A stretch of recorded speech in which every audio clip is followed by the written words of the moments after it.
Hello, beloved friend. Welcome once again.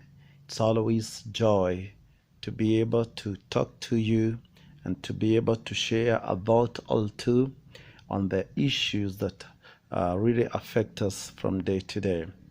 I want us to look at the tripartite being of us as humanity. We are triune, the body, soul, and spirit.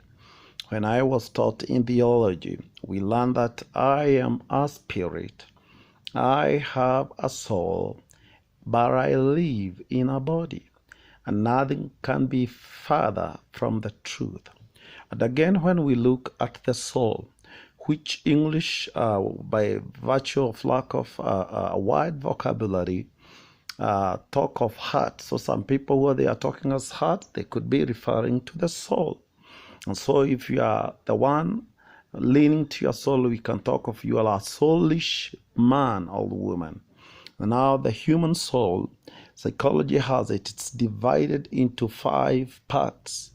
We have the intellect, we have the intuition, we have emotions, the mind, and the thought. 5 parts: intellect, intuition, thought, emotions, and the mind. And each of those 5 parts have their role in our totality, in the human self. And of course, we have the spirit and we have the body. The spirit have a will, and the body have a will, and also the soul have a will. The body may want to relate to the environment, the surrounding. We want to eat.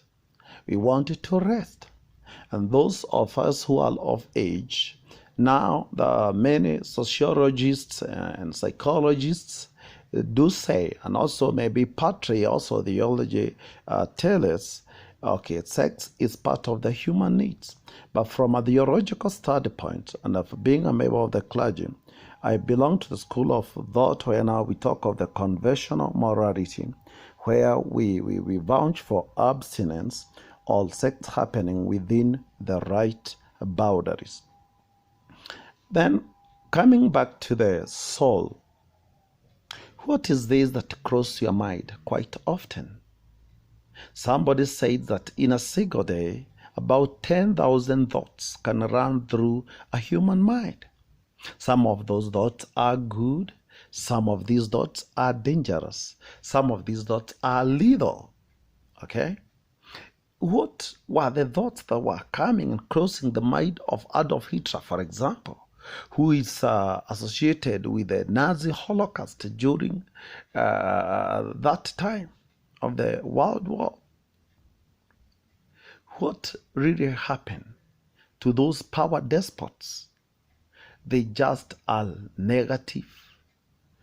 Other people who are sadists, like when you talk of the people like the sadist rapists, then there are those who are serial rapists, and the others, the sadomasochists.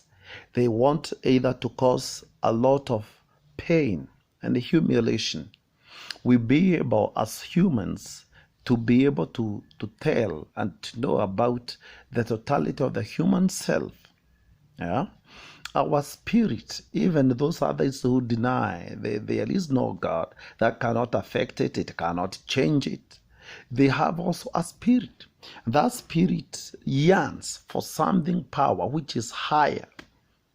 Many saints today believe there is God. They have come to appreciate there is God. And the human the human spirit craves for something higher, something deeper. The psalmist say that deep calls unto deep. And so there are things which are just beyond our human mind. Okay, what happens to the intellect realm? We talk of IQ, the intelligence quotient. When people do study in schools, those will get A's, the others will get B's, others will get C's, others will get something lesser or lower than C. And the intellectual ability. You don't need to batter your children so much. I know there are those who will have lazy tendencies and cheeky tendencies, despite having a very good and high IQ, and perhaps they perform below par. And something needs to be done, either talked to like that, and they will be able to get back to the right course. Then, for those who have low IQ, they also have other aptitudes and abilities, some of the skills. And that is why, for example, the Kenya government is trying to classify, because there is that what we call in academia, the normal ogive curve. There are those who are ordinarily very sharp, very bright. So perhaps they are skewed to the right. And there are those few, again, who are skewed to the left. And the many, many more who are in the middle, who are average. Somebody say that the people might not be exceptionally bright intellectually. They are the ones who employ like the A materials and the B plus materials per se. They are the captains of industry. They are the business moguls. And I cannot agree more. And so we must be able to depart from the notion like we can all fit in being learned friends, lawyers, doctors, professors, engineers.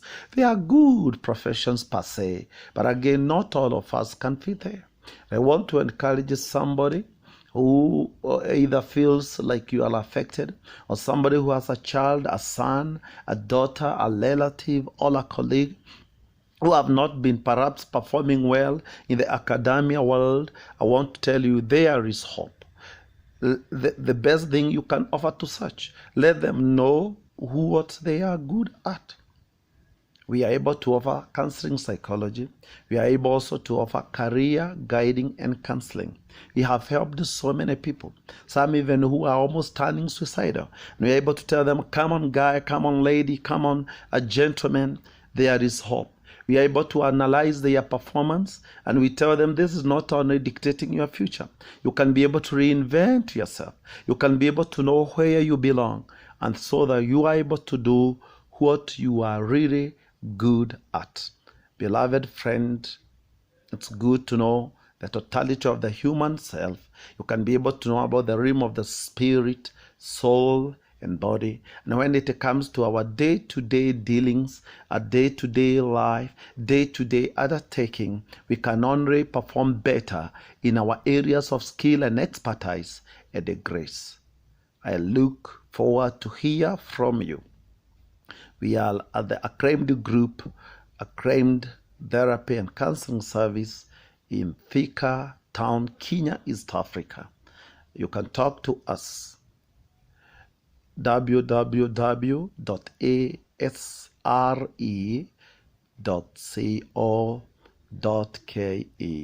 You can call me at 0720 589 474 0720 589 474. Thank you very much. Bye. Talk to us. We care about your needs, academic needs, spiritual needs, and your day-to-day need. We value you, and there is hope for today and tomorrow.